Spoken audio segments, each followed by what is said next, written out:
ठीक आहे. जय जय रघुवीर समर्थ. शुका सारिखे पूर्ण वैराग्य जाचे, वसिष्ठा परिज्ञान योगेश्वराचे. कवी वाल्मिका सारिखा मान्य ऐसा, नमस्कार माझा सद्गुरू रामदासा. श्रीराम मला वाटते अंतरी त्वा वसावे, तुझ्या दासबोधासी त्वा बोध व्हावे.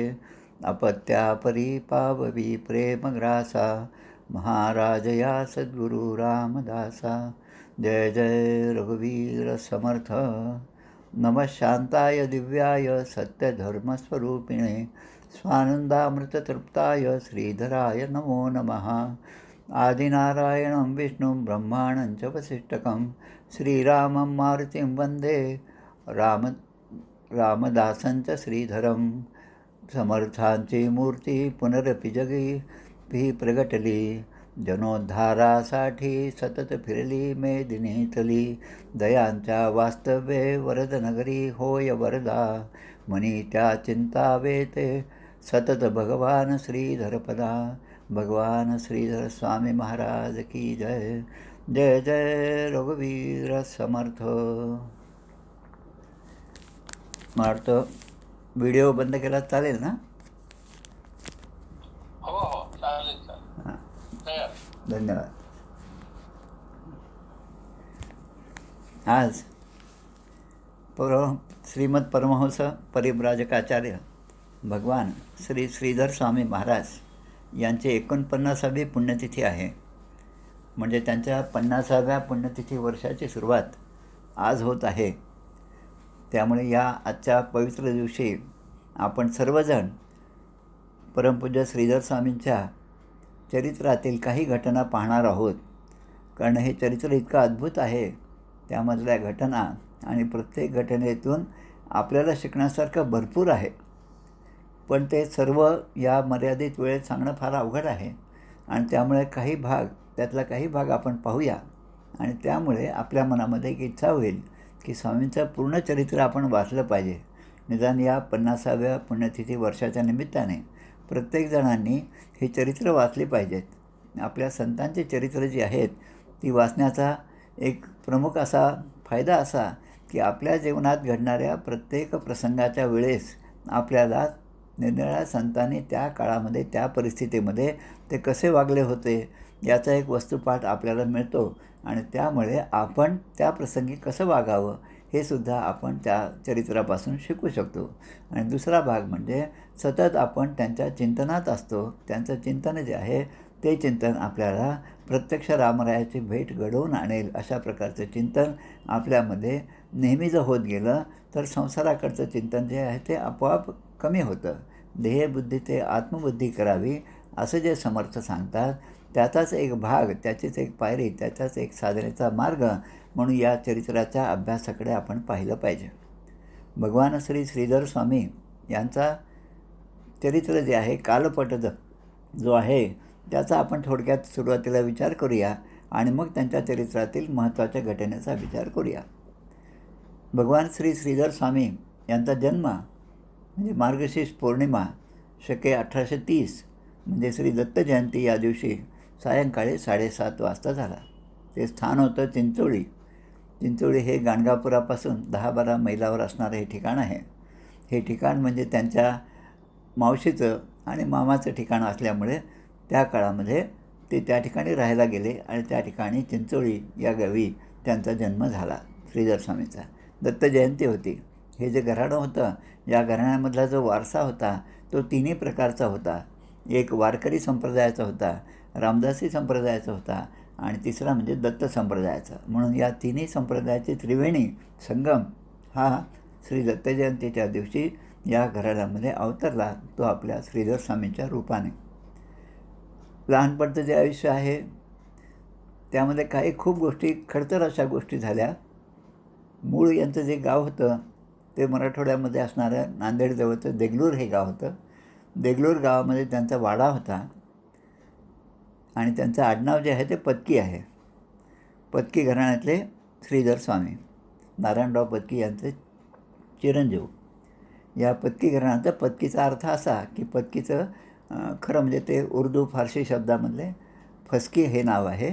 फसकी म्हणजे किंवा पत्की म्हणजे अपभ्रंश झालेलं पत्की म्हणजे लहान लहान गावामध्ये किंवा एखाद्या शहरामध्ये जी दुकानं असतात त्या दुकानांकडून जो आपण आजकालच्या भाषेत टॅक्स गोळा केला जातो ते करणारे अधिकारी जे आहेत ते पत्की घराणं असं त्यांच्याकडचं कार्य होतं.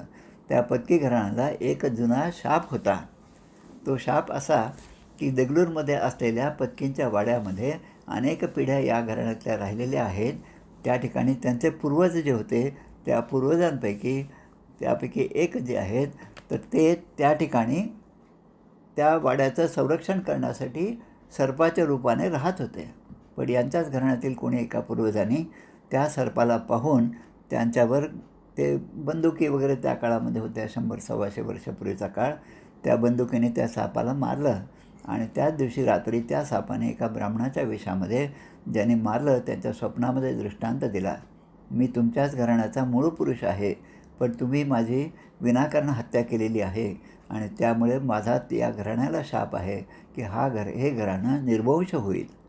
असं म्हणल्यानंतर त्यांच्या त्या घराण्यातल्या सत्पुरुषांनी पुन्हा विनंती केली की यासाठी काहीतरी आम्हाला मार्ग सांगावा, पण आपली कृपा आमच्यावर व्हावी. तेव्हा ते म्हणतात हा वंश निर्वंश होईल हे अगदी खरं आहे. जो आता शाप आहे ब्राह्मणाचा तो तसाच होणार आहे. पण या कुळामध्ये असा एक श्रेष्ठ पुरुष जन्माला येणार आहे की जो या कुळाचा उद्धार करेल आणि त्यानंतर हे घराणं नामशेष होईल. अशा प्रकारे भगवान श्रीधर स्वामींचा जन्म जो झाला तो या 7 डिसेंबर 1908 आणि त्यांचं निर्याण जे आहे ते 19 एप्रिल 1973. देशस्त्रकृती ब्राह्मण असं हे घराणं आहे. मार्गशीर्ष पौर्णिमेला जन्म झालेला आहे आणि चैत्रवद्य 2 म्हणजे आजचा दिवस गुरुवार सकाळी 9:30 वाजता वरझाळी आजच्या कर्नाटकामधलं शिमोगाजवळचं हे गाव जे आहे वरझाळी या ठिकाणी स्वामींनी आपला देह ठेवला. त्यांच्या चरित्राचा काही ठळक जे मुद्दे आहेत ते आपल्यासाठी फार महत्त्वाचे आहेत. तपाचरणासाठी त्यांनी खरं म्हणजे पुण्याहून प्रयाण केलं. आता हे पुण्यामध्ये कसे आले तर ते जेव्हा त्यांचे पूर्वज त्या देगलूरमध्ये राहत होते त्यांच्याच एक काका होते. त्या काकांचं नाव उपलब्ध नाही पण त्या काकांनी श्रीधर स्वामींचे वडील आणि त्यांचे बंधू गोविंदराव आणि नारायणराव पत्की या दोघांना मुलांना लहान असताना 7-8 वर्षाचे असताना आपल्या घरी अशा प्रकारे ठेवलं की त्यांच्याकडून सगळे गड्यासारखी सगळी कामं करून घ्यायची. घरच्या गाई म्हशी जे आहेत ते वळण्याचं कामसुद्धा त्यांनी केलेलं आहे आणि घरामध्ये सेवा पूर्ण करायची. आणि एवढं करूनसुद्धा ते जे काका होते त्यांना की त्यांची बुद्धी काही चांगली नव्हती म्हणजे सत्प्रवृत्त अशा प्रवृत्तीचे नव्हते. अनेक प्रकारे रागाने ते त्यांचा छळच करायचे. सगळी कामं करून घ्यायचे पण त्यांना जेवायलासुद्धा मिळत नव्हतं यांच्या वडिलांना आणि काकांना. अशा परिस्थितीत ते राहिले आणि मग नंतर त्यांनी त्या काका काहीतरी बोलल्यामुळे त्या घराचा त्याग केला आणि ही मंडळी दोघे भाऊ हैदराबादला जाऊन राहिले. आता हैदराबादचा आता पूर्ण वृत्तांत सांगायचा म्हणजे खूप वेळ लागेल त्यासाठी. पुढे श्रीधर स्वामींचा जेव्हा त्या चिंचोळी येथे जन्म झाला त्यानंतर ते आपल्या आईबरोबर या आपल्या मूळ गावी आले आणि त्या मूळ गावी आल्यानंतर आपलं ते घर पाहिलं. त्या ठिकाणी असणाऱ्या पूर्वजांच्या काही समाधी पाहिल्या आणि हे देगलूर जे गाव आहे ते आपले धुंडा महाराज देगलूरकर त्याच्यानंतर गुड्डा महाराज देगलूरकर यांच्या समाधी त्या ठिकाणी आहेत. ती सगळी वारकरी संप्रदायातली मंडळी आहेत तरी पण श्रीराम किंवा कृष्ण या उपासनेमध्ये असलेले त्या दोघांच्या संप्रदायाचा समन्वय त्या ठिकाणी होता. आणि मग आपल्या घराण्याचा असलेला हा शाप दूर व्हावा अशा प्रकारे मी कार्य करेन असं माझं कार्य होईल या उद्देशाने ते त्या ठिकाणून निघाले. काही दिवस ते गुलबर्ग्याला पण राहिले आणि गुलबर्ग्यानंतर पुढे पुण्यामध्ये शिक्षणासाठी म्हणून आले. पुण्यामधले एक गृहस्थ त्यांनी त्यांच्यासाठी एक ओळखपत्र दिलं. त्याप्रमाणे अनाथ विद्यार्थी गृह पुण्याला जे आहे त्या ठिकाणी येऊन त्यांची राहण्याची सोय झाली. स्वामी त्या ठिकाणी राहत होते. काही वर्ष त्या ठिकाणी राहिले पण त्यांच्या मनामध्ये जो स्वभाव होता जी प्रवृत्ती होती ती आध्यात्मिक प्रवृत्ती असल्यामुळे या ठिकाणी असणारं इंग्रजी शिक्षण हे आपल्या काही कामाचं नाही. त्यापेक्षा वेद उपनिषदे आपले वाङ्मय आपले जुने ग्रंथ भागवत आहे त्यानंतर गीता आहे यांचा अभ्यास करण्याची खूप इच्छा होती.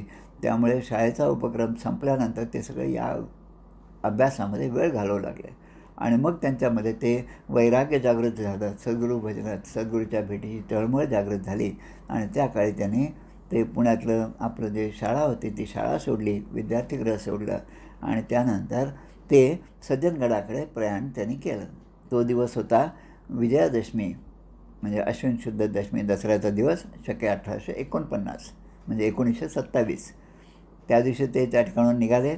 त्यांना शिकवणारे एक पळणीटकर गुरुजी म्हणून होते आणि पळणीटकर गुरुजींनी त्यांना सगळा मार्ग सांगितला आणि पुढचा रस्ता किंवा मार्गदर्शन त्यांनी केलं. त्याप्रमाणे हे त्या ठिकाणून निघाले.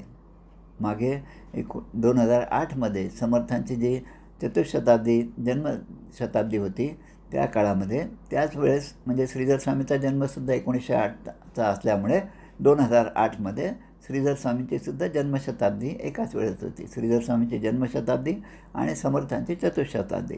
त्या काळामध्ये आम्ही जी 5-7 जणांनी मिळून ही पदयात्रा केली होती, त्या पदयात्राचा एक भाग म्हणून आम्ही पुण्यापासून, म्हणजे दुसऱ्या भागामध्ये पदयात्रेच्या पुण्यापासून ते सज्जनगड अशी पायी यात्रा केली. त्यावेळेस आमचा मुक्काम या रस्त्यावर साताऱ्याकडे जात असताना नरसापूर नावाचं गाव लागतं, त्या गावी आम्ही गेलो. आता ही कथानक सगळं माहीत असल्यामुळे बनेश्वराचं जो महादेवाचं मंदिर आहे त्या नरसापूर फाट्यापासून आत वळलं की 1-2-3 किलोमीटरवर हे असणारं महादेवाचं खूप सुंदर निसर्गरम्य असं ठिकाण आहे. त्या ठिकाणी दुपारच्या वेळेस आम्ही जाऊन पोचलो. खूप छान निसर्ग आणि आतमध्ये महादेवाच्या मंदिरात गेल्यानंतर त्या ठिकाणी श्रीधर स्वामींचा फोटोसुद्धा होता. ते दर्शन झालं, महादेवाचं दर्शन झालं आणि मग जेव्हा हे सगळं चरित्र वाचलं तेव्हा लक्षात आलं स्वामी जे आहेत ते दिवस रात्र पुण्याहून चालत येऊन या ठिकाणी त्यांचा मुक्काम झाला आणि त्या मुक्कामाच्या वेळेस त्यांनी स्वतः बरोबर आणलेलं एक समर्थांचं चित्र होतं. असं सांगतात सद्गुरूकडून अनुग्रह घ्यायचा असेल तर अनुग्रहासाठी काही विशेष करावं लागत नाही. एक तर सद्गुरूंचा अनुग्रह हा आपल्याला सहजपणे झाला पाहिजे, आपली तेवढी तयारी झाली पाहिजे. आणि तसं नसेल आणि आपली तयारी असेल पण तळमळ असेल तर सद्गुरू स्वतः आपल्याला अनुग्रह देतात. त्याप्रमाणे स्वामींनी त्या ठिकाणी महादेवाची पूजा केली आणि पूजा केल्यानंतर त्या ठिकाणी समर्थांचा फोटो ठेवला त्या पिंडीवर आणि त्या ठिकाणी समर्थांचा अनुग्रह त्यांनी स्वतः घेतला, त्यांना अनुग्रह झाला तो. आणि 1927मध्ये आणि त्यानंतर ते सज्जनगडावर पायी आले. सज्जनगडावर ज्या काळामध्ये आले त्यावेळेस त्यांना ओळखणारं असं त्या ठिकाणी कोणीच नव्हतं. पण त्या ठिकाणी आल्यानंतर त्यांनी हळूहळू आपली सेवा त्या ठिकाणी सादर केली. समर्थांच्या समाधीची सेवा, दिवसभर आपल्या नामस्मरणात असायचे आणि सगळं गडाच्या खाली उतरून सगळी फुलं गोळा करणं, तुळशी आणणं, पूजेची तयारी करणं. आज आपण समर्थांच्या त्या शेतघरामध्ये जो पलंग पाहतो त्या ठिकाणच्या सगळ्या वस्तू आहेत त्या सगळ्या वस्तू स्वच्छ करणं, तिकडचे अंथरुणं, गादी ते जे आहेत, चादरी आहेत, या सगळ्या धुणं, वस्त्र धुणं, समाधीची वस्त्र धुणं, अशा अनेक प्रकारची कामं ते त्या ठिकाणी करू लागले. आणि सगळा दिवसाचा वेळ सगळा गेल्यानंतर पुन्हा रात्री ते त्या ठिकाणी समाधी मंदिरामध्ये जाऊन समाधीसमोर पुन्हा ध्यानस्थ बसू लागले. आत्ताच आपण एक चरित्र पाहिलं होतं खूप छान प्रकारे, यादव स्वामींचं चरित्र पाहिलं. यादव स्वामींनी मारुतीची अशीच सेवा केली आणि मारुतीने प्रत्यक्ष त्या ठिकाणी दृष्टांत देऊन लीला केली आणि त्यांना त्या मंदिरातून जसं घालवलं तसं या ठिकाणी सज्जनगडावरच्या काही मंडळींनासुद्धा यांचा एवढा सहवास, यांचं एवढी सेवा हे पाहवलं नाही आणि त्यामुळे नाराज होऊन त्यांना आता समाधीगृहामध्ये येऊ नका असं पण सांगितलं. तरी श्रीधर स्वामींनी कोणताही राग न मानता जसं सांगितलं त्याप्रमाणे वागण्यास सुरुवात केली. ते बाकीचे कामं बाहेरची सगळी करायची आणि असं होता एके दिवशी त्या ठिकाणी प्रसंग असा घडला की रोजच्या पूजेप्रमाणे त्या ठिकाणी नैवेद्य दाखवण्याची वेळ आली. स्वामी त्या ठिकाणून त्यांना आदेश झाला, समर्थांचाच आदेश झाला. त्याप्रमाणे त्या गडावरील एका दगडाचा सुळका म्हणजे लहान टोक दगडाचं जे आहे त्या टोक असणाऱ्या त्या ठिकाणी त्या स्थानावर स्वामी जाऊन बसले आणि ध्यानात बसले. ते टोक असं होतं की बसल्यानंतर माणसाला जरा डुलकी जरी लागली, जोराचा वारा जरी आला तरी तो खाली त्या दरीमध्ये पडेल. सज्जनगडावर गेल्यानंतर ही दरी किती खोल आहे हे आपल्या सहजपणे लक्षात येतं. त्या ठिकाणी ते बसले आणि समर्थांच्या ध्यान करू लागले. आणि इकडे समर्थांनी समाधीमध्ये असताना त्या समाधीतून जे पूजा करणारे पुजारी होते त्यांना दृष्टांत दिला की अरे माझा नैवेद्य जो आहे तो नंतर कर, पण आधी त्या श्रीधराला या ठिकाणी घेऊन ये. आणि म्हणून ही मंडळी त्या ठिकाणी यायला निघाली आणि यांना ध्यानामध्ये ही सगळी गोष्ट दिसली.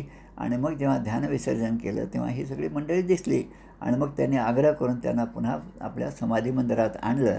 तेव्हा ते म्हणतात की अरे माझी पूजा का करता, मी तर साधा माणूस आहे, साधा समर्थांचा भक्त आहे, माझी पूजा करण्याकरता आपण त्यापेक्षा समर्थांचीच पूजा करूया. म्हणून स्वामी पुन्हा त्या समाधी मंदिराकडे आले आणि समाधीची पूजा त्या ठिकाणी झाली. आणि याच काळामध्ये समर्थांनी त्यांना भगवान म्हणून संबोधन केलेलं आहे. ही एक कथा त्यांच्या चरित्रामध्ये आपल्या दृष्टीने फार महत्त्वाची आहे.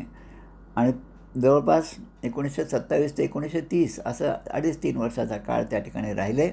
पुढे समर्थांचा दृष्टांत झाल्यानंतर समर्थांच्या आज्ञेवरून त्यांनी दक्षिणेकडे प्रयाण केले. असं म्हणतात, दक्षिणेकडे जे प्रयाण केलं समर्थ, आपण ज्या धाब्याच्या मारुतीला जातो, मागचा जो कडा आहे तो, तर त्या ठिकाणाहून ते खाली उतरले आणि तसेच चालत गेले आणि समर्थांच्या आज्ञेप्रमाणे दक्षिणेमध्ये कर्नाटकामध्ये समर्थ प्रचार कर, रामरायाचा प्रचार कर अशी जबाबदारी त्यांना दिली.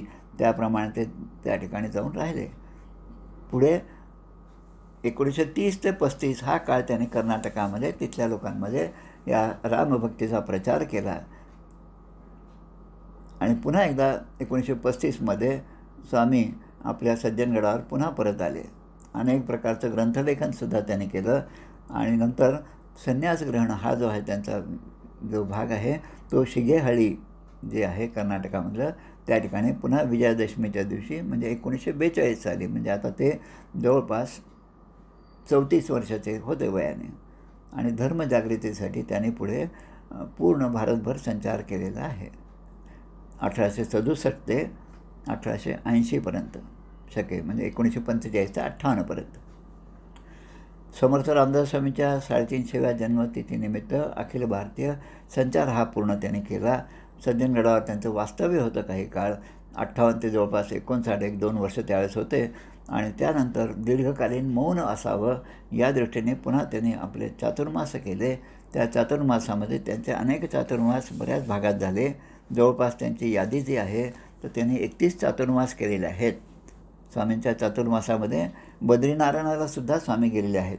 बद्रीनारायणाच्या ठिकाणी त्यांनी स्थापन केलेला मारुती, समर्थांच्या काळात जो मारुती स्थापन झाला तो मारुती त्या ठिकाणी आहे.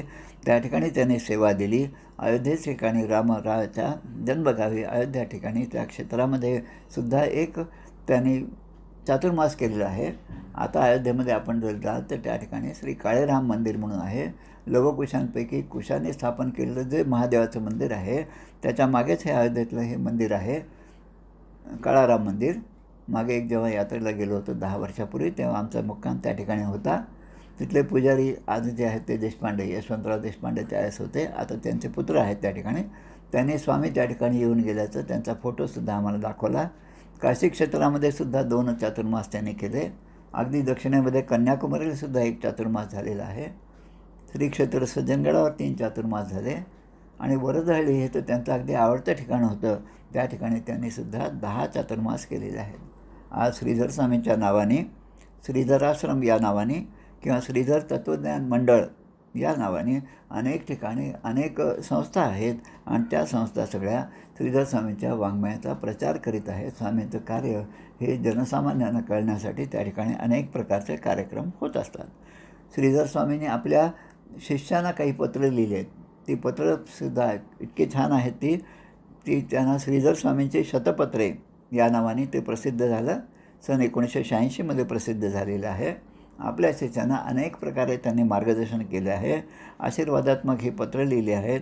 शंका निरसन म्हणजे आपल्या शिष्यांच्या मनामध्ये ज्या ज्या शंका येतात त्या अंतर्ज्ञानाने यांना समजत होत्या आणि त्याप्रमाणे ते पत्र लिहून त्या शिष्यांना मार्गदर्शन करत होते. जवळपास आपल्या 43 भक्तांना लिहिलेली 100 पत्र या एका ग्रंथामध्ये केलेली आहेत.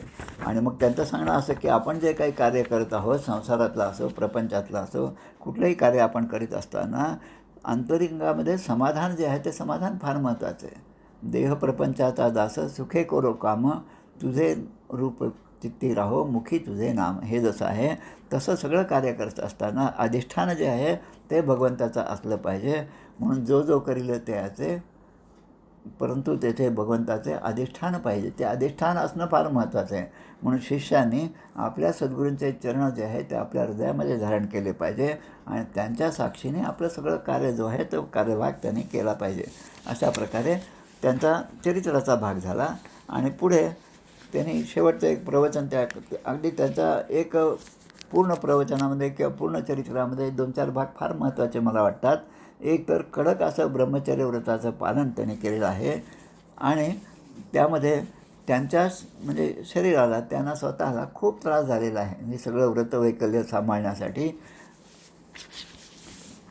ज्यावेळेस ते त्या ठिकाणून निघाले, त्यांच्या काही काही ग्रंथरचना ज्या आहेत त्या रचनासुद्धा फार महत्त्वाच्या आहेत. दिनचर्या स्वामींची तर कशी कडक होती पहा.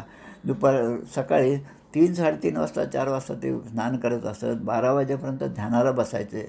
12 वाजता मधुकरी मागून आणायची आणि एका ठिकाणी बसून जेव्हा शिष्यमंडळी आपले दुपारचे प्रवचन, दुपारचं भोजन वगैरे घेत असत, तेव्हा गडाभोवती मग संध्याकाळी प्रदक्षिणा घालायची, संध्या स्नान पुन्हा करायचे. तिन्ही त्रिकाळ स्नान व्हायचं त्यांचं, उपासना व्हायची, शेजारती व्हायची आणि एवढं करूनसुद्धा त्यांचा खाण्याचा आहार जो होता अगदी संतुलित आहार, म्हणजे गूळ जाण्याचाच फराळ रात्री त्यावेळेस ते करत होते.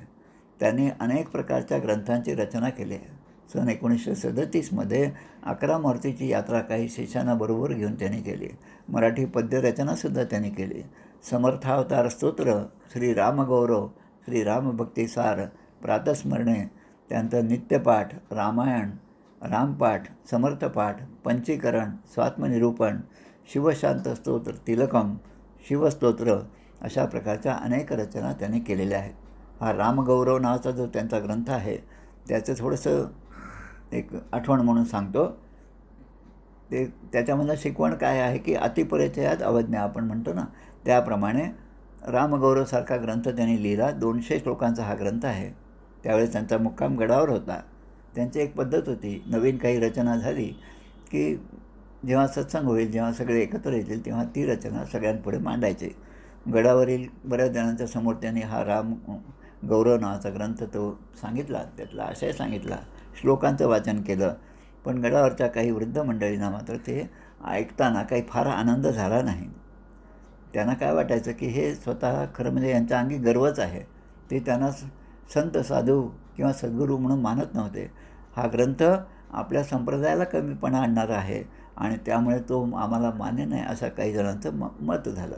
स्वामी तेवढ्या शांतपणे त्यांना म्हणाले, आपल्याला मान्य नाही हे ठीक आहे, आता याच्यामधल्या काही चुका असतील तर त्या आम्हाला सांगा, मी पुन्हा संध्याकाळी तुमच्याकडे येतो, भेटतो आणि त्याप्रमाणे आपण त्यामध्ये काही दुरुस्ती करू. आता दुरुस्ती करू आणि तुम्हाला विचारून आपण दुरुस्ती करू असं म्हटल्यानंतर ही म्हातारी मंडळी जी आहेत त्यांना पुन्हा ती काळजी वाटली, त्यांना पुन्हा तो प्रश्न पडला. मग हा संप्रदायाचा हा ग्रंथ जो आहे तो तुम्ही तळ्यामध्ये नेऊन बुडवा असं जेव्हा त्यांनी सांगितलं, तेव्हा स्वामींनी तो ग्रंथ नेऊन त्या सोनतळे, आपण सोनाळ्याचा तलाव जो आहे त्या ठिकाणी तो बुडवला, रामगौरव नावाचा ग्रंथ. आणि आश्चर्य असं, तुकाराम महाराजांची गाथा जशी बुडवली ती गाथा तशीच त्या ठिकाणी राहिली आणि मग नंतर त्यांना तुकाराम महाराजांचा जो अधिकार आहे तो सगळ्यांचा जसा लक्षात आला त्याप्रमाणे या ठिकाणी तो ग्रंथ सतत 7 दिवस पाण्यावर तरंगतच होता. आता सगळ्यांनी पुन्हा विनंती केली, आम्हाला तुम्ही माफ करा, आमची क्षमा मागतो आम्ही, आमचं जे केलं आम्ही ते काही बरोबर केलं नाही.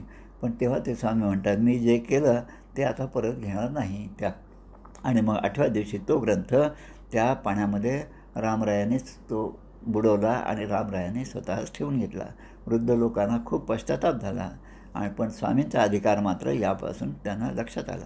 आता त्यांना जे लोकांमध्ये असायचे त्यावेळेस त्यांचा रोज नित्यनियम जो आहे तो काही तेवढाच पाळला जात नसला आणि म्हणून ते काही ठिकाणी एकांतामध्ये राहायचे, लोकांना सन्मार्गाला लावायचे आणि परमात्मा प्राप्तीचा मार्ग लोकांसाठी सुलभ करून द्यावा अशी तळमळ त्यांच्या मनामध्ये पहिल्यापासूनच होती. पण अज्ञानी लोकां जे आहेत त्यांच्याबद्दल काय सांगावं. आता ते त्याबद्दलचं म्हणतात की राख जी आहे फुंकून किंवा मंत्र म्हणला तर त्या मंत्रामधून एखाद्याने काही तांदूळ तयार केले, एखाद्याने काही वस्तू तयार केली आणि आपल्या भक्तांना दिली तर त्या भक्ताला ते देणाऱ्याचं खूप कौतुक वाटतं, आपले सद्गुरू किती मोठे आहेत असं वाटतं. पण ज्याने ही तांदूळाची रासच्या रास निर्माण केली तो परमात्म्याचा चमत्कार आपल्याला दिसत नाही. आज आपण पाहतो की एक बटन दाबल्याबरोबर लाईट सुरू होतो, फ्रीज सुरू होतो, कूलर सुरू होतो, हीटर सुरू होतो. ते असा शोध लावणाऱ्यांचं आपल्याला खूप कौतुक वाटतं. पण ज्यांनी या जगाला अखंड प्रकाश दिला, ऊर्जा दिली, त्या सूर्याबद्दल आपल्याला तेवढं कौतुक वाटत नाही, आश्चर्य वाटत नाही.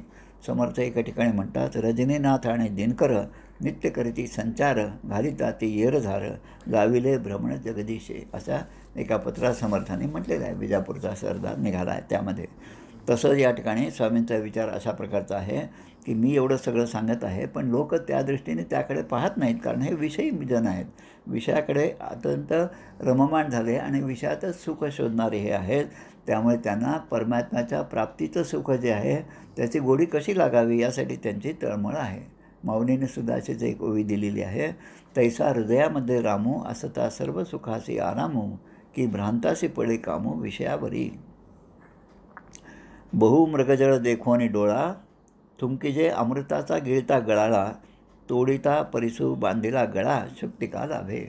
परीस आहे पण तो फोडून आपल्या गळामध्ये बांधला, कारण त्यांना त्याची चाड नव्हती, त्याची ओळख नव्हती. असं हे सगळे लोक आहेत, पण त्यांच्या उद्धारासाठी आपण काहीतरी करावं हे त्यांच्या ठिकाणी खूप होतं.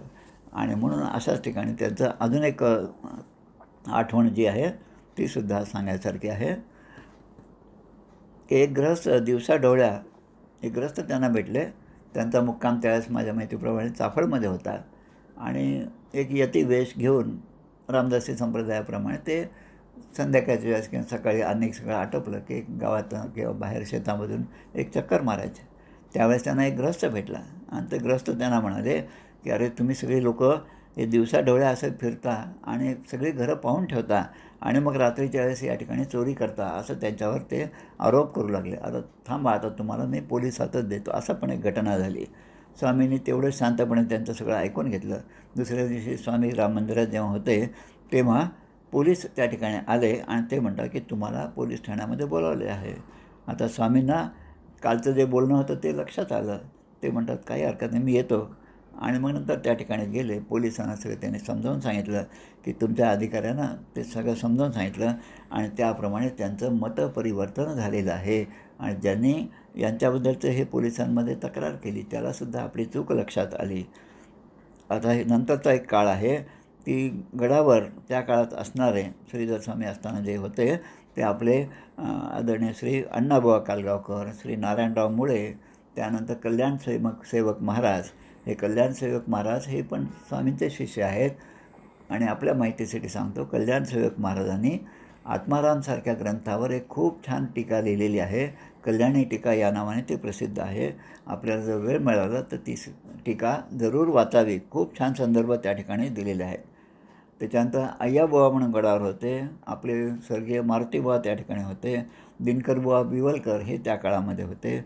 आणि ही सगळी मंडळी त्यांना एकदा असं ते म्हणाले की आता तुम्ही अनुग्रह द्या, अनुग्रह द्यायला सुरुवात केली पाहिजे. तेव्हा स्वामी असं म्हणतात की समर्थांची मला आज आज्ञा नाही, असं ते म्हणायचे.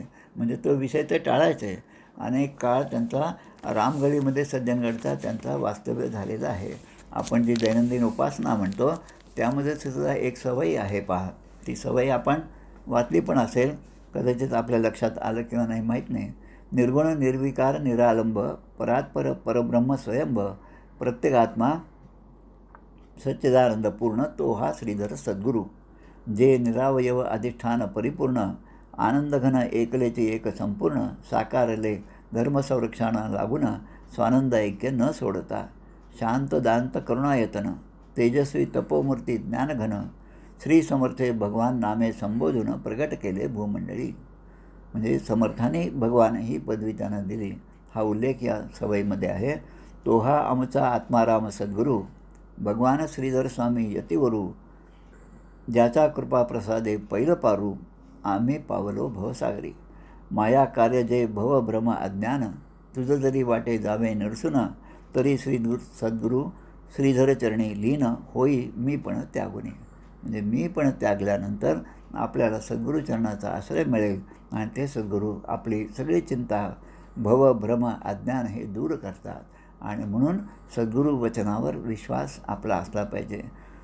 या श्रीधर स्वामींच्या बरोबरचे असणारे श्री सच्चिदानंद स्वामीजी यांनी कानडी भाषेमध्ये त्यांचं एक चरित्र लिहिलेलं आहे. आणि त्याचाच अनुवाद पुढे सौ मीनाक्षी चंद्रशेखर या म्हैसूरच्या बाईने केलेला आहे. स्वामींच्याच त्या भक्त होत्या. आणि श्री सद्गुरू प्रासादिक भगवान श्रीधर गुरुचरित्र या नावाचा खूप छान मोठा असा ग्रंथ आहे. त्या ग्रंथामध्ये काही गोष्टी त्याने दिलेल्या आहेत. आता गडावर असताना त्यांची तब्येत एके दिवशी अगदीच बिघडली होती आणि त्यामुळे ते म्हणतात की आता यांची तब्येत चांगली नाही म्हणून अण्णाभाऊ कालगावकर त्या ठिकाणी होते. अण्णाभाऊंचं गाव कालगाव जे आहे ते तिथून जवळच आहे. कालगाव, कासेगाव, चाफळ ही सगळी गावं जवळच आहेत. त्यामुळे बुवांनी विनंती केली आणि मग त्यांना आग्रह करून त्या ठिकाणी नेलं आणि आपल्या गावी कालगावला, कासेगावला त्या ठिकाणी त्यांना नेलं. त्यांच्यावर औषधोपचार सुरू झाले. ते औषधोपचार करणारे जे बळवंतराव म्हणून होते, डॉक्टर होते, वैद्य, डॉक्टर म्हणजे त्या काळातले वैद्य होते ते, पण ते स्वतःच त्या ठिकाणी आजारी पडले. डॉक्टरच आजारी पडले आणि त्यामुळे त्यांच्या स्वप्नामध्ये स्वामींनी जाऊन सांगितलं की आजपासून तुमचा आजार बरा झाला. असं म्हटल्यानंतर उपस्थित लोकांनी त्यांचे दर्शन घेतले आणि मग ते म्हणतात की आता आजार बरा झाला, त्यामुळे स्वामी हे मूर्तीचे अवतार आहेत, भगवंताचे अवतार आहेत. ही प्रचिती सगळ्यांना पटली. पुढे अजून काही प्रसंग येतात. त्या प्रसंगामध्ये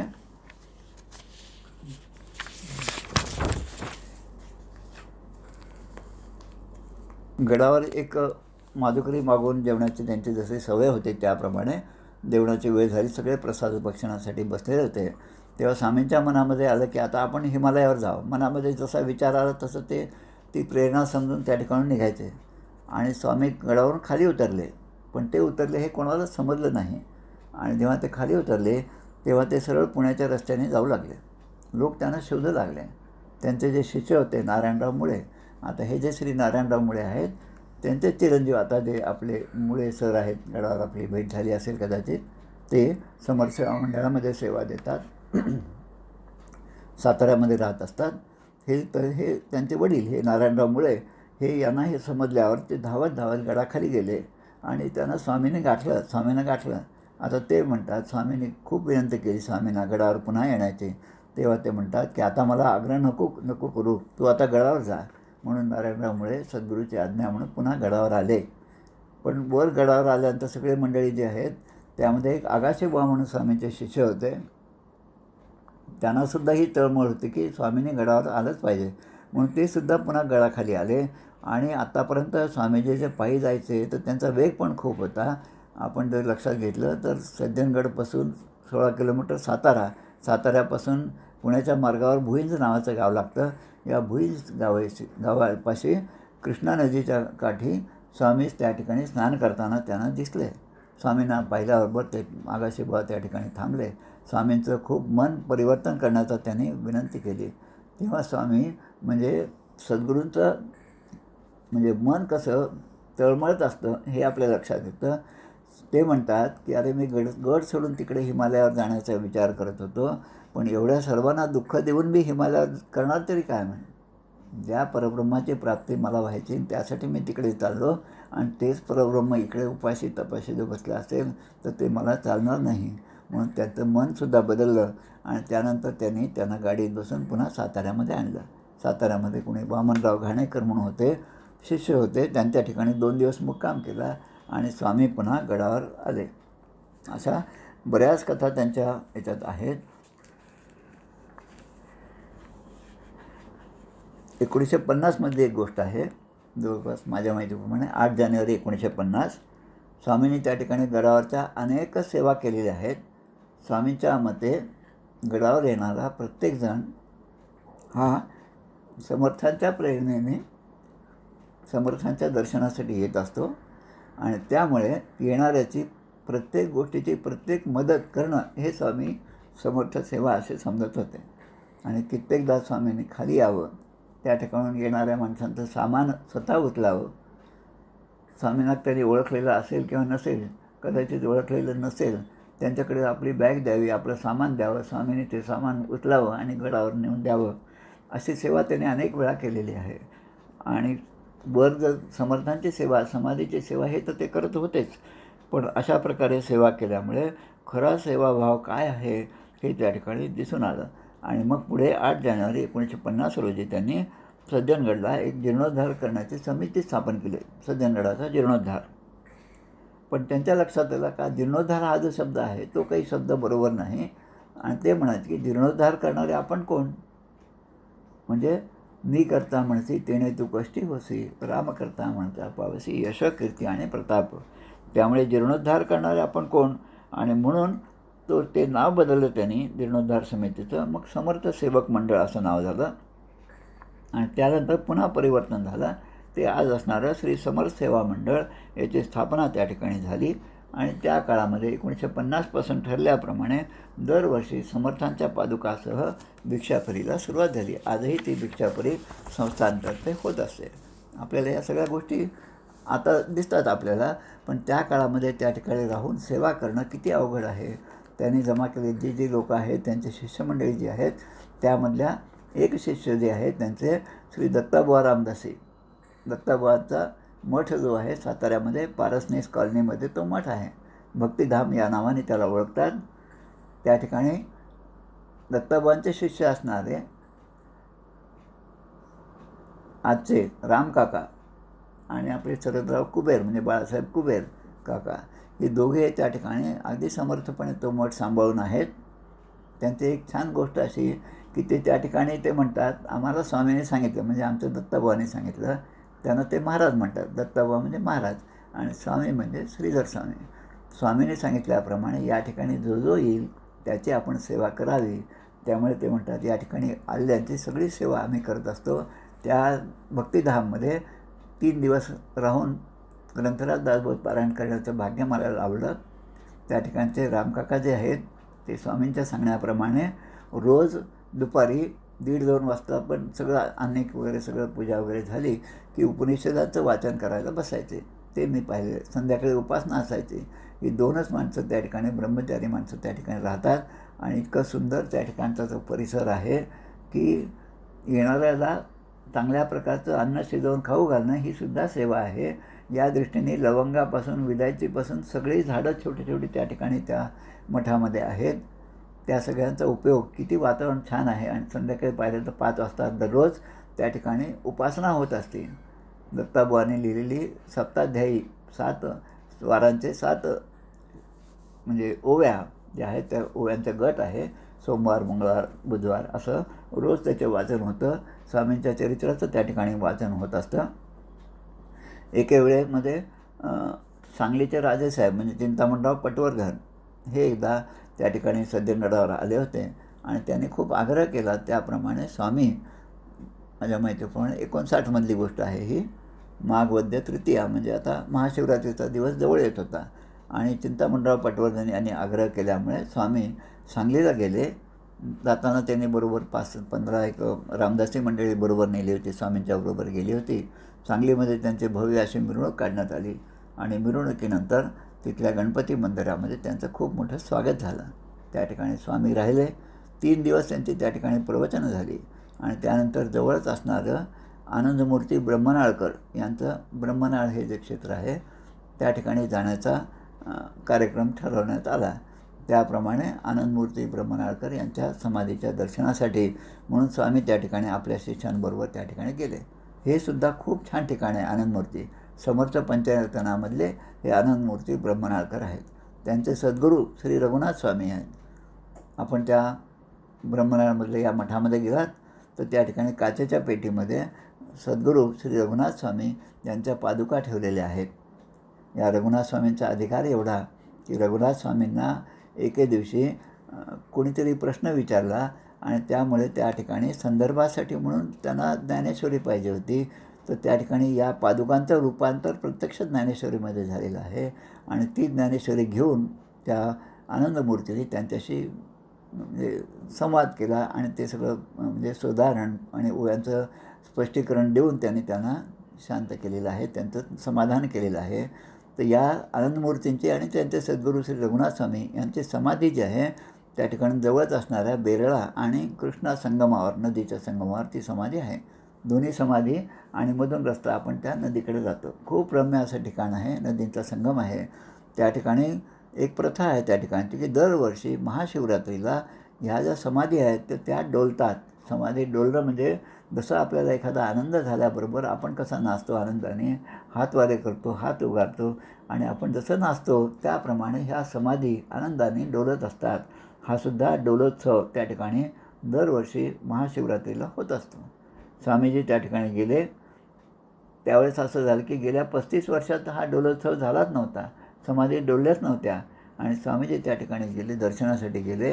स्वामींनी समाधीसमोर एक श्लोक म्हणला.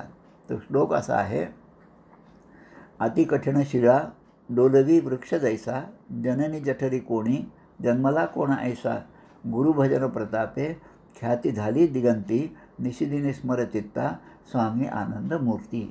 म्हणजे आनंदमूर्तींचं स्मरण करून त्या ठिकाणी त्यांनी स्वामींनी आनंदमूर्तींच्या समाधीवर असा हात ठेवला की जसं एखादे म्हणजे आपली छत्री जशी वाऱ्याने हालत असते आणि आपण घट्ट धरून ठेवतो, तसं त्यांनी ते धरून ठेवली समाधी. आणि ते समाधी हालायला लागली. आणि समाधी हालायला लागली त्याबरोबर समोर असणाऱ्या सद्गुरू रघुनाथ स्वामींनासुद्धा आनंद झाला आणि त्यांची समाधीसुद्धा हालू लागली. जसं डोलवी वृक्ष जायचा, झाडं जसे वाऱ्यामुळे झंझावातामुळे हालतात, तशा प्रकारे या दोन्ही समाधी हाललेल्या आहेत. आणि हे प्रत्यक्ष सगळ्या लोकांनी त्या ठिकाणी उपस्थित असणाऱ्या लोकांनी पाहिलेलं आहे. आणि त्यामुळे स्वामींचा अधिकार जो आहे तो सगळीकडे जनमानसात असा अधिकार सगळ्यांना माहीत झाला. आणि अशीच गोष्ट बऱ्याच ठिकाणी घडत असते. आपली माऊलींची पालखी जेव्हा आळंदीहून निघते त्या ठिकाणीसुद्धा तो कळस जो आहे तो हालत असतो.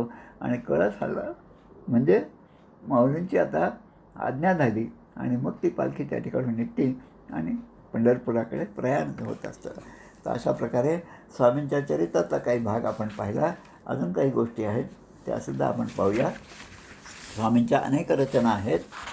स्वामी एकदा दक्षिणेमध्ये गेले असताना तिरुपती बालाजीला गेले आणि तिरुपती बालाजीचं दर्शन घ्यावं स्वामींची खूप इच्छा. कारण व्यंकटेश जे आहे त्यांचं कुलदैवत होतं.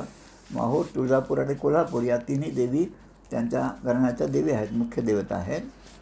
त्याप्रमाणे त्यांची इच्छा झाली आणि म्हणून ते त्या ठिकाणी गेले. आणि त्यावेळेस कसा काही मोटारीचा रस्ता वगैरे नव्हता आणि पायी जाण्याचा जो रस्ता होता त्या रस्त्यावरून स्वामी निघाले. स्वामींच्या बरोबरची मंडळी मागे पडली, पण एखादा बाण कसा जोरात जावा त्याप्रमाणे स्वामी पळत पळत पळत त्या पूर्ण सगळे तो येडूकोंडलू म्हणतो आपण, येडूकोंडलू म्हणजे 7 पर्वत असणारा तो जो मार्ग आहे तो ओलांडून स्वामी सरळ त्या ठिकाणी तिरुपती बालाजीच्या मंदिरात जाऊन पोचले. आणि त्या ठिकाणी गेल्यावर तिथले जे पहारेकरी होते त्यांनी मात्र त्यांना अडवलं. ते म्हणतात आज जाता येणार नाही, तुम्हाला ते काय तिकीट काढलं पाहिजे, परवानगी घेतली पाहिजे तर तुम्हाला आज जाता येईल. स्वामींना तेवढ्या शांतपणे स्वामी त्यांच्याशी बोलले, माझ्याकडे तर तुम्हाला द्यायला काही पैसे नाहीत म्हणे, पण मला दर्शन घ्यायचं. पण त्या लोकांनी ऐकलं नाही. स्वामींनी दारातूनच तिरुपती बालाजीला नमस्कार केला आणि तिथून ते परत निघाले. आणि येताना एका बागेमध्ये एका झाडाखाली स्वामी बसले. त्या ठिकाणी स्वामींना ध्यान लागलं आणि स्वामींना ध्यानामध्ये असं दिसलं की तिरुपती बालाजी स्वतः म्हणत आहेत की अरे तू इथपर्यंत आलेला आहेस पण माझ्या दर्शनासाठी आत आला नाहीस, त्यामुळे हे काही बरोबर नाही, त्यामुळे तुला माझं दर्शन हे झालंच पाहिजे. आणि असं त्यांच्या ध्यानामध्ये असेपर्यंत त्या ठिकाणी पुजाऱ्यांचासुद्धा हे ध्यानामध्ये आलं, त्यांनासुद्धा दृष्टांत झाला आणि ते त्या पुजारी यांना शोधत त्या ठिकाणी आले. तोपर्यंत त्यांच्याबरोबर जी शिष्यमंडळी होती त्यांनी त्या व्यवस्थापनाचे जे कोण प्रमुख होते त्यांना फोन केला आणि स्वामीजींना आम्ही इथे येऊन घेऊन आलो आहे तर स्वामीजींना दर्शन घ्यायचं. तोपर्यंत ती मंडळीसुद्धा स्वामीजींपर्यंत आली आणि मग या सगळ्यांनी वाजत गाजत स्वामींना घेऊन त्या ठिकाणी तिरुपती बालाजीच्या मंदिरात हे गेलेले आहेत. आणि आत्ता त्यांना ज्याने यांना अडवलं होतं तीच मंडळी आता त्या ठिकाणी पाहत होते की आपल्या मंदिराचे प्रमुख जे आहेत तेच या स्वामींना घेऊन येत आहेत. म्हणजे स्वामी कोणतरी खूप मोठे व्यक्ती आहेत हा भाव त्यांच्या मनामध्ये जागृत झाला आणि जो तो येऊन त्यांच्या चरणाशी डोळण घेऊ लागला. आणि जेव्हा तिथून निघाले तेव्हा दुसऱ्या एका चरित्रामध्ये लिहिलेलं आहे की स्वामीने निघताना असं वाटलं की आपण आता या ठिकाणी दर्शनाला आलो. ते म्हणतात की आपल्या आईने एक नवस केला होता, तो नवस आपण तरी पूर्ण केला पाहिजे. स्वामींच्याबरोबर एक पेटी होती, त्यामध्ये देवाचं सगळं सामान, चांदीचे भांडे वगैरे असायचे आणि रोज रोज त्यांचे शिष्य ती पेटी सांभाळायचे आणि पूजेच्या वेळेस ते सगळे सामान, चांदीचे भांडे काढून त्यांची पूजा व्हायची स्वामींची. त्यापैकी एकाला त्यांनी सांगितलं आपल्या त्या चांदीच्या भांड्याच्या पेटीमध्ये जेवढे काही चांदीचे भांडे असतील ते सगळे त्या तिरुपती बालाजीचं जे हुंडी आहे त्या ठिकाणी हुंडी मोठी पिशवी बांधलेली असते त्या हुंडीमध्ये सगळे टाकून द्या, अर्पण करा तिरुपती बालाजीला. त्याप्रमाणे त्यांनी जाऊन ते अर्पण केलं आणि ते अर्पण केलं तेव्हा त्या पुजाऱ्यापैकी एक ब्राह्मण जे आहेत ते ब्राह्मण हातामध्ये मोठी काहीतरी वही घेऊन त्या ठिकाणी स्वामीजींच्याकडे आले आणि त्यांना दृष्टांत झाला आणि त्याप्रमाणे ते स्वामीजींना सांगू लागले की आपल्या घराण्याचा पुरोहित मी आहे आणि असे असे आपल्या आईने नवस केला होता आणि आपण जी आता सगळी भांडे वगैरे तिथे देवाला दिलेले आहेत त्यामुळे तो आपला हा नवस पूर्ण झालेला आहे. म्हणजे हे सगळे दृष्टांत होणं या तिरुपती बालाजी म्हणजे त्यांचं जे कुलदैवत आहे त्यांची त्यांच्यावरची कृपा आहे.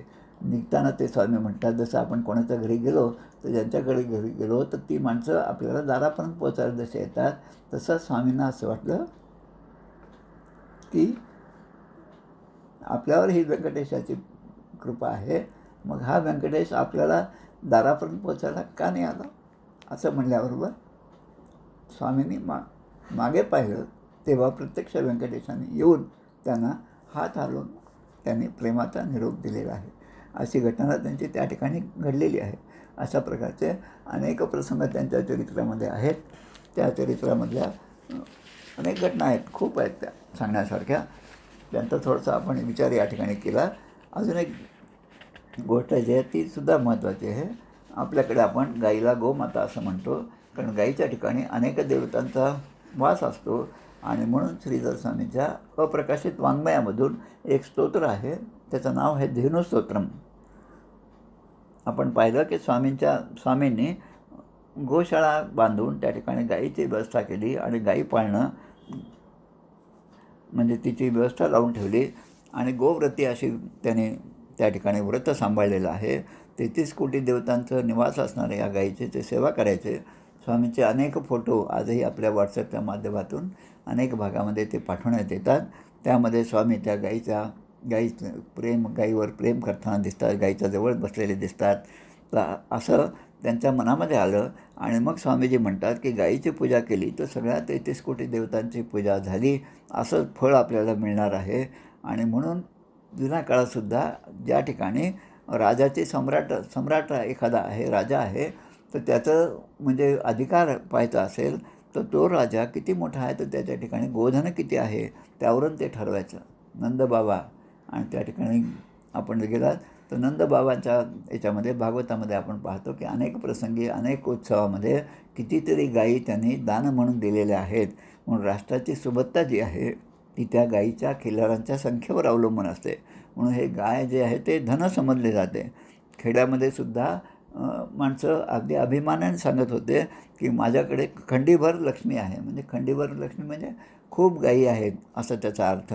गोवत्स द्वादशी हे जे आहे वसुबारसी जे आहे त्या दिवसाची घटना आहे. स्वामीजींनी त्या ठिकाणी जमिनीवरच काही श्लोक लिहिले आणि आपल्या आश्रमातल्या आपल्या शिष्यांना या गाईचं महत्त्व समजावून सांगितलं. ते श्लोक म्हणजे हे धेनुस्तोत्र आहे.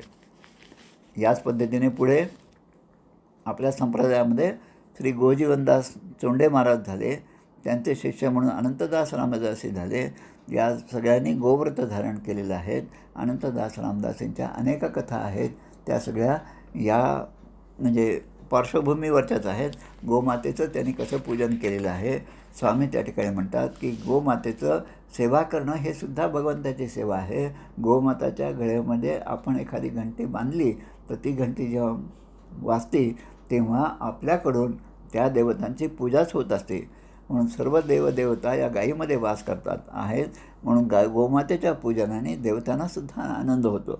त्यामुळे या गाईचं तूप हे प्रत्यक्षात आपलं आयुष्यवर्धन करणारं आहे. ते दूध जे आहे ते खरं आपल्यामध्ये शक्ती संपन्न करणारं आहे.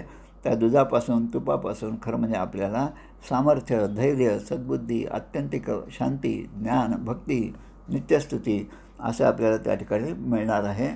आणि म्हणून सर्वांना या गायीच्या चरणी वंदन करण्यासाठी ते म्हणतात ही गाय कशी आहे की संसार सागरातील नाव आहे, तिच्या पूजेमुळे आपण हा सागर सहजपणे तरून जातो. अशा प्रकारे त्यांनी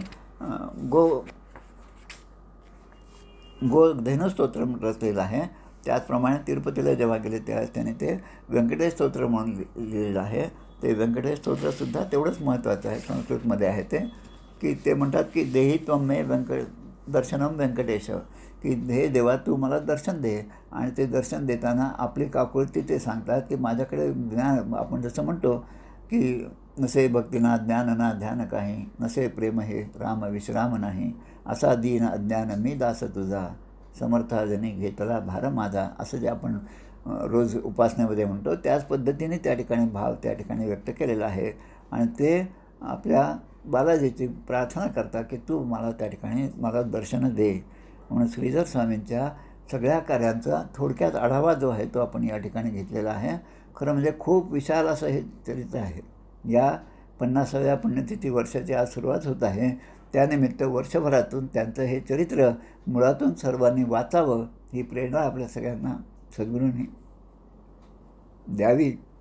आणि हे चिंचोळी, त्यानंतर सज्जनगड, तेथील त्यांचं वास्तव्य, हैदराबादमध्ये त्यांचं वास्तव्य होतं, त्या ठिकाणी शिमोगा ठिकाणी असणारं वरधाडी, वरदपूर या ठिकाणचं दर्शन आपण या वर्षभरामध्ये घ्यावं, एवढं या ठिकाणी सांगायचं आहे. आणि आजपासून त्यांच्या पुण्यतिथीनिमित्त आणि 50व्या पुण्यतिथी वर्षाच्या निमित्तानं आजपासून दर महिन्यातील वद्य म्हणजे कृष्ण पक्षातील द्वितीयेला, म्हणजे आजच्या पुण्यतिथीच्या दिवसापासून सुरुवात करून वर्षभर स्वामींचं चरित्र जे आहे ते हळूहळू पण विस्ताराने सांगण्याचा एक संकल्प आज स्वामींच्या प्रेरणेने मी केलेला आहे. आणि स्वामी निश्चितच तो संकल्प माझ्याकडून पूर्ण करून घेतील. तंजावर येथील श्री भीमस्वामी मठाचं जे फेसबुक पेज आहे, त्या फेसबुक पेजवरून आज रात्री 9 वाजता हे प्रवचन होणार आहे. ज्यांना शक्य आहे त्यांनी ते सुद्धा त्या प्रवचनाला हजर राहावं. म्हणजे स्वामींची चरित्रातल्या अनेक घटना आपल्याला त्या ठिकाणी ऐकायला मिळतील. स्वामींचं श्रेष्ठत्व जे आहे ते आपल्याला कळेल आणि मग मनामध्ये इच्छा होईल की आपण त्या वरदपूरला गेलंच पाहिजे. त्यामुळे ह्या जो भाग आहे तो या ठिकाणी मी पूर्ण करतो. आपल्या या निरूपण समूहातर्फे जे मला सांगण्यात आलं, ही सेवा करण्याची संधी आपण सगळ्यांनी दिली. आणि त्यामुळे मला जेव्हा अशोक काकांचा फोन आला तेव्हापासून जवळपास श्रीधर स्वामींच्या चरित्रातच मी आता रममाण झालेलं आहे. आणि आता हे एक विचार सुचला की आजपासून दर महिन्यातल्या वद्य द्वितीयेला फेसबुक प्रवचन करायचं. आणि त्यामुळे पूर्ण वर्षभर स्वामींची सेवा म्हणून ही सेवा या ग्रंथाच्या वाचनाची, या चरित्राच्या वाचनाची, त्याचा आनंद घेण्याची आणि मला जो आनंद मिळत आहे तो आनंद आपल्या सर्वांना देण्याची ही संधी प्राप्त करून दिली. त्याबद्दल मी सगळ्यांचा आभारी आहे. कारण हे सगळं करणं जे आहे ही प्रेरणा आहे, ती समर्थांची असते आणि आपण मात्र त्या ठिकाणी निमित्त मात्र असतो. त्यामुळे एवढं बोलून मी या ठिकाणी थांबतो. मला ही संधी दिल्याबद्दल खूप आनंद होत आहे. जय जय रघुवीर समर्थ. जय जय रघुवीर समर्थ. बाबा बोला. हां, नमस्कार काका. नमस्कार नमस्कार. खूप दिवसांनी ऐकायला मिळालं आणि आता दर्शनही झालं आपलं. बा आमचं काय, आपण खरं श्रीधर स्वामींना पाहिलेलं आहे, आपण प्रत्यक्ष दर्शन आपण घेतलेलं आहे. होय, मी प्रत्यक्ष दर्शन घेतलेलं. हे काही येतच आहे. हो ना, छान आहे, छान. हां, 2 वेळेस प्रत्यक्ष दर्शन त्यांचं मला घडलं. हो ना, बरोबर आहे. आपण या निमित्ताने ज्या काही गोष्टी सांगितल्या चरित्राच्या आधारे, हो, की अनुग्रहासाठी तळमळ हवी. हां, सद्गुरूकडून अनुग्रह घ्यायचा म्हणजे त्याची एक विशिष्ट तयारी व्हायला पाहिजे. बरोबर. त्याची तळमळ पाहिजे, तर तो अनुग्रह घेणं सार्थ ठरेल. त्यानंतर प्रत्येक, आता यांना व्यक्ती म्हणणार नाही, पण प्रत्येकाच्या जीवनात विरोध हा असतोच. हो हो, तसं तिथेही त्यांना विरोध झाला. पुढे अडवलं त्या बालाजी मंदिरामध्ये. म्हणजे जडणघडण ही काहीतरी विरोधातूनच होत असते असं मला वाटतं. कडक ब्रह्मचारी व्रत त्यांनी पाळलं. संतुलित आहार होता, दाणे गुळ. आणि मला असं वाटतं की ते करपात्री पण होते. बरोबर.